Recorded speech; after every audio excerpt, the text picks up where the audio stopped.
Frankie, it's a one-pot festival today on BoxMac.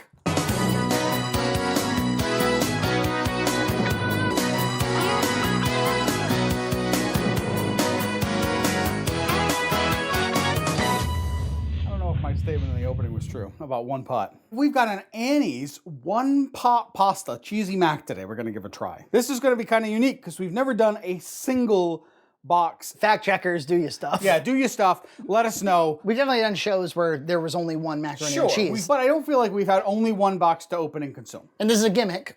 Yes, it's a gimmick. You have to go to the last episode to understand how we got here. Let's do 2 Macs next episode. Okay, next episode, next time on BoxMac. 2. Just 1.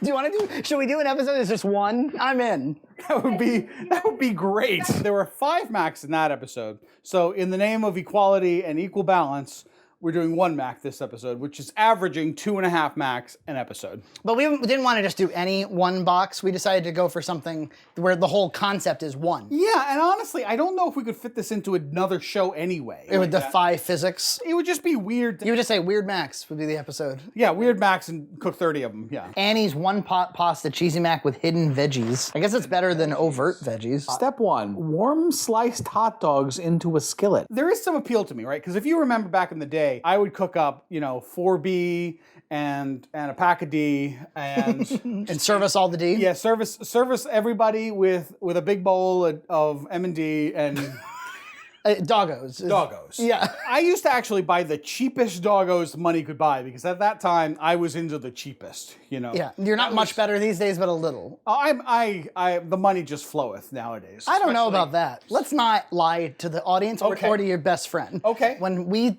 floated the idea of using his stock of hot dogs, you know what I got? He didn't say no. He said, yeah, I have hot dogs.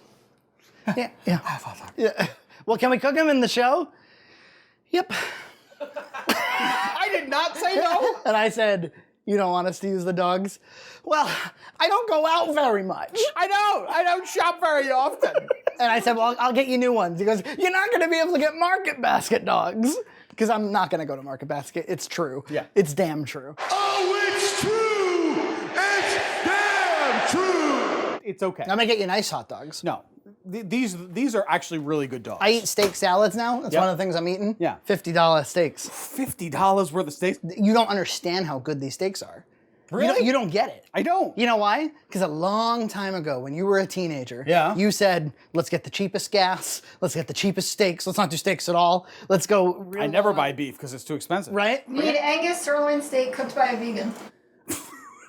That sounds like some extreme luxury. Like you're so rich, you're gonna hire a vegan to cook your steaks for you. Like I like a little humiliation. Yes, it's some like Hollywood richness that we can't comprehend. I've got 15 vegans who will cook us the finest beef.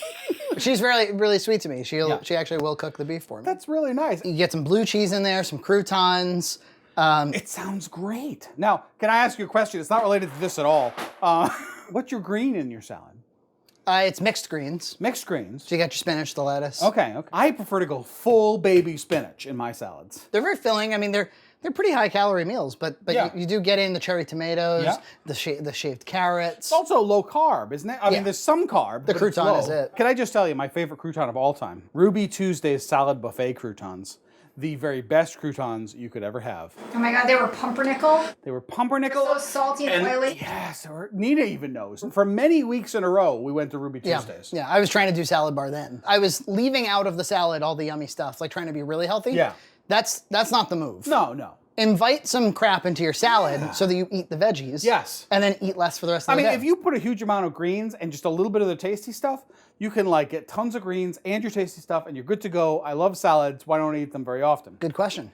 Does it have something to do with expense, Jonathan? The problem is like if I want a salad, I don't just want lettuce or mixed greens. I also want like some accessories. I want a little onion, a little bit of carrot, a little cucumber. Then you got to buy all those. Yeah. And I'm not going to eat enough salads to get through them all. So What if you eat salad every day? too much work, man. You know what's really easy is if you use a blender you can put spinach in a shake. It's so easy, but spinach goes bad really quickly. Yeah, well, anyway, you just completely You just turned me off of the idea of I had a pretty good sell going.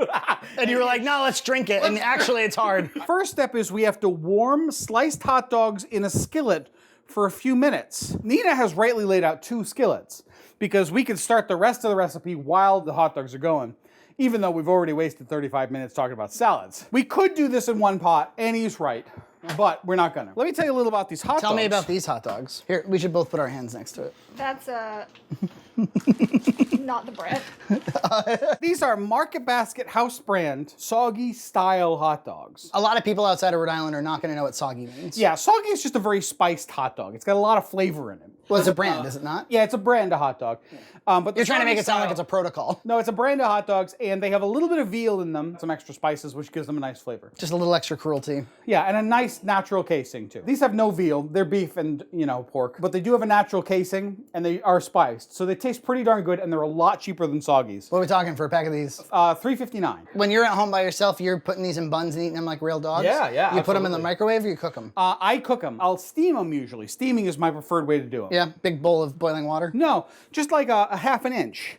And you just put the dogs on and you cover them up and they're delicious. I usually put a sweet relish. Just the relish? Yeah, my favorite sweet relish actually. Which we saw at Ocean State Job Lot, I do believe. Oh, this is one of my favorite relishes. You relish in it? It's Howard's brand hot pepper relish. Spicy? It's very mild. It doesn't have much spice at all. Actually, I wish it had quite a bit more spice. Any jar that has a bunch of peppers on the logo. It's I'm super mild by peppery standards. Sweet relish, bro. 3 Dogs, right? 3 Dog Night. That's a band from the 60s. Jeremiah was a bullfrog, was sure. a good friend of mine. Never understood a single word he said, but he helped me at drinking the wine. I'm sorry to wipe out your dog supply. It's okay. I've actually got a couple pounds of dogs. This is my only fridge pack, but we've got some freezer dogs as well. I used to live at Nina's dad's house. Yeah. And they had a laundry room with a chest freezer. Yeah. And if anything was on sale, they bought all of it. Yep. And they put it in that. That's right. There was a period of time where we were panic buying a little bit with COVID, or we buy online and it comes in big stock. Yep. And so we have a little pantry going in the basement. Oh, isn't that nice? Yeah. It's a good place to put things like big cases of bottled water. Sure. Nina bought some Nestle waters from Amazon, and they came in and all of them, John, had the slight tint of grape.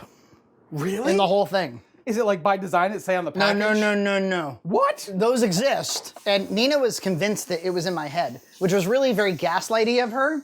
I was like, okay, maybe it is in my head. And I would try to convince myself that it wasn't there. Yep. And I'd take a big sip and I was like, okay, I don't taste it. Maybe that's good.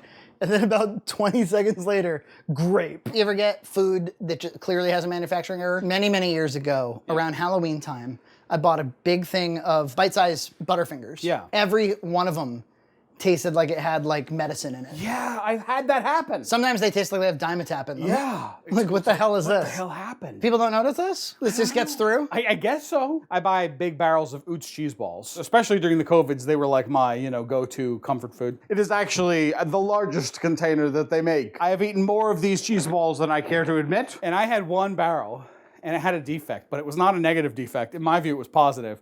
It had a huge ball of cheese in it. I took a picture of this ball. You couldn't eat it. It was too strong. But I crushed it up and distributed it through the rest of the cheese balls. Nice. It was delicious. There you go. I would pay 40% extra for double cheese on my cheese balls. You know what might be a fun BoxMac thing? What? See what kind of mac and cheese we can make with Oots cheese balls. Ooh, that's kind of weird. That's how you steam them right there. Little bit of water under the surface of the dog, and you let that water boil and you cover it. Otherwise, the water will leach the flavor out of the meat if they're submerged. If they just kind of sit there like that, it just heats them without leaching the flavor out. When I was a kid, you took a fork. Yep. You stabbed it throughout. Yep. And then you put it in the microwave. And that actually makes a delicious hot dog. You ever microwave the bread a little bit too? Get it extra warm? No. Microwaving bread is a dangerous proposal. It totally is. But you know what is really nice, actually? Steamed bread. Steamed bread. Steamed bread. There used to be a Woolworths. They had a little food stand, and they used to have hot dogs and steamed rolls. And they were so good. On the subject of what are we going to do with the bread? Yeah. I like a buttered, toasted hot dog bun. Not too toasted. Yep. Lightly toasted. Lightly toasted. Lightly buttered. If you're going to talk to me about Subway, you know how every single time they really push the toasting of the bread? Oh, yeah, absolutely. They're always like, toasted, How long do you want it toasted? Toasted, right? No, don't toast any of these. No toasting. Like, they just make the bread into toast. Yeah. And now my sandwich is toast. Yeah, you know, sandwich. they have a toast sandwich. Maybe a slight crisp. I like a crunchy thing. I don't even like my bread to be crunchy. Even for garlic bread, I like a soft garlic bread with a lot of flavor. I do actually like, though, when you take the New England style dogs, they're called, they have the bread is open on the sides. You grill them a little. Handy Hill has delicious dogs. I was just gonna bring it up. I wanna take you back to a time. We both, not at the same time, worked for the same little restaurant. We did. We never overlapped. So it was called Handy Hill Creamery. Primarily, it was for serving ice cream. They didn't make their own, though. Yeah, it was just Bliss. It was, yeah, Bliss from North Attleboro, but very still good what ice they- cream. And they carried a lot of hard flavors, which is unusual nowadays. Yes. They also carried Cisco food service, grilled type items. Yes. Because it's near the beach. Cisco chowder, clam strips, hot dogs, burgers. I've never had a better burger in my life. They're excellent. I don't understand why it's so good. Here's the thing that's really important that I need to impress upon everybody. It's summertime. You're a teenager or college aged. You've been on your feet all day. You're serving bratty people on their vacations. Yep. You're not just sweating, you also have like a layer of ice cream on you. Yes. Ugh. It's time for your break. And one of the best things about working for this place is you could ask for literally anything that was on the menu. That's right. For free. Yep. For your break. And they would cook it for you. And not just that, they're the sweetest people in the world. They are. Beth and Quinn. You give them the order. And they would wrap it in tinfoil, and you got to go sit down in the back, and they would bring it to you, and you could fill up a nice, huge thing of Diet Coke or something. I would almost always go for a cheese dog with a chowder or curly fries. Let me tell you what I used to do. I used to go chicken tenders with curly fries. Yeah, chicken tenders, very good. And that was where I learned you want to mix your mayo with your ketchup for your dipping sauces. That was where it came from. That's where it came from. Wow. I saw one of the girls do it. Whoa. I said, what are you doing? Yeah. And that's how I got into drugs. I actually have some really nostalgic memories of working there. Carrying Hanson on the radio, bop, 20 times a day. Songs that would play a lot. Yep. CCR. Have you ever seen rain? Oh, yeah. That would play over and over again. You told me you hated cheeseburger in paradise. Quint would come out and be like, I love cheeseburger in paradise. I'm like, for an 8th time, Quint? American Pie. Oh, yeah, Miss American Pie. Yep. Yeah, that would play for 18 minutes or whatever on the topic of Handy Hill. Yeah. And we are shooting this during the summertime, and I associate Handy Hill with summertime Yep. deeply. Every customer Yep. would come up and ask, what's in the muddy sneakers? Yep. What's in the mud pie? What's in anything that sounded a little gross or offbeat? They wanted to know what was in it. And the flavor board never described it. So we were just wasting energy every day describing flavors. White chocolate ice cream with a chocolate swirl. And I remember it was always the kids who were the most intrigued by the gross sounding flavors. So it was always like, my kid wants the mud pie. What's in the mud pie? So we started riffing about like, well, how gross could the flavor get before they would no longer be interested? Yeah. So we would say like, well, what if it was like monkey lice, almonds in it or whatever? For some reason, we were just laughing so hard at this. Yep. Muddy water poop slide. Like maybe that is just too, because there's not just the muddy, there's not just the water, but there's also the poop and it's sliding. The owners, who really didn't appreciate crude humor while we were on the job. No, they didn't. To our surprise, thought this was also very funny. Yes. And we didn't know they overheard us. Yep. They were awesome enough to order a label for the flavor board, muddy water poop slide, and they changed the mud pie to muddy water poop slide. Sure enough, my kid wants the poop slide. What's in the poop slide? No irony. And then it actually became annoying because we had to be like, it was a joke that we made. See, we were wondering if you would ask that, and you did. However, it was a 4-word flavor, so there was a line break. And it wasn't obvious on the flavor board that it was one flavor, not two. Some people were asking about the muddy water, and some people were asking about the poop slide. I think this is the best way to cut any kind of meat, actually, is with a good sharp pair of American scissors, even though these are made in China. You'll be circumcised in minutes. I didn't know that's what circumcisions were. You take the whole and cut it. Slice it into pieces and throw it in macaroni and cheese. That joke's not going to make it into the edit. It might. With enough bleeps, I think I can make it work. That looks all right. I mean, we do know about these kinds of macs that you got to let them give off a little bit. Did you salt this? I did not add any additional salt. Why not? Because it's very tricky to get the proportions right and not like ridiculously oversalt them, so I just left it as is. The dogs are pretty salty. All right. Did you salt them? No. Salting the water that you cook hot dogs in doesn't really have much of an effect on the flavor. The dogs are going in. You ready, Nina? Looks good. Does look pretty good. The only thing- Anything with dogs and cheese. So this needs to just sit for 2 or 3 minutes now. You want these dogs nice and cheesy, don't Doesn't you? it look pretty good? You and I are very much on the same page. Yeah. That hot dogs are probably the best meat mix in. I would have agreed with you at the beginning of the year, but I've had a few that I've really liked. One is there's a Koch Foods brand frozen chicken. The other is Italian meatballs, like you'd have with sauce. That could be nice. But you fry them up a little, and you don't kind of mix them in, you serve them with it. Well, would you at least agree this is a top 5? Oh, yeah. I've been meeting a lot of people who are like, hot dogs, ew. Really? Yeah. There's still the surviving perception from Upton Sinclair the Jungle about how gross hot dogs are. And macaroni and cheese is not a walk in the park either. These could be the same people who don't think twice about putting tuna in their mac. You guys didn't do any of the optional ingredients in the back? Oh, there were optionals? Peas, diced tomato, or vegan hot dogs. So let me get this straight. You mix in the regular hot dogs and then mix in the vegan ones. Yeah, either on top instead of or with regular cheese. Why would you put vegan hot dogs in this? Keep your calorie number down. I guess. Keep your red meat consumption down. Sure. I think Annie's gets a lot of clientele that's like worried about arbitrary things. Yeah, I think you're right. Like, are you worried about arbitrary things? You'll love our product. All right, let's give it a try. The cheese flavor is weird. It's hardly there. There's some herb in there. Try a bite without any hot dog. That was the first thing I did, and I picked up on hot dog. Cheese is super weak. No, it's not, but it is herby. Yeah, and you can taste the cauliflower in the cheese sauce. It's got like a little grit to it. It's grainy. It's not bad. It's not bad, truly. Adding nice hot dogs to it is... Yeah, essentially. If I added some bar-ass crappy 89-cent dogs, this would be a worse dish. I don't see how they can claim credit for No. the hot dogs you put in it. I mean, this is barely even cheesy to me. I'm going to eat it. It's not bad, but... It's not uncheesy to me. I think it could do with a much sharper cheese flavor. When I like a mac with a dog, I like the cheese to really be strong so it comes through. I understand. I taste cheese. Matt, do you want to see real quick if you taste cheese? You want to get a little... It's hot, so don't burn your precious. He's saying there's no cheese flavor. Not much. This is a lie. There's definitely a strong meat, like hot dog flavor. Yeah. I taste cheese. I want more cheese flavor. I think you have a cheese expectation. I want sharper cheese in Yeah. this. Would I buy it? No. But will I eat the rest of this? Yes. No butter in this recipe, by the way. And you can taste that in the macaroni too. That's true. There's no creaminess. Do you remember when we did the one pot homemade mac and cheese? Yes. It was the 3-ingredient one? Yep. And that, I think, had no butter. Had the same thing.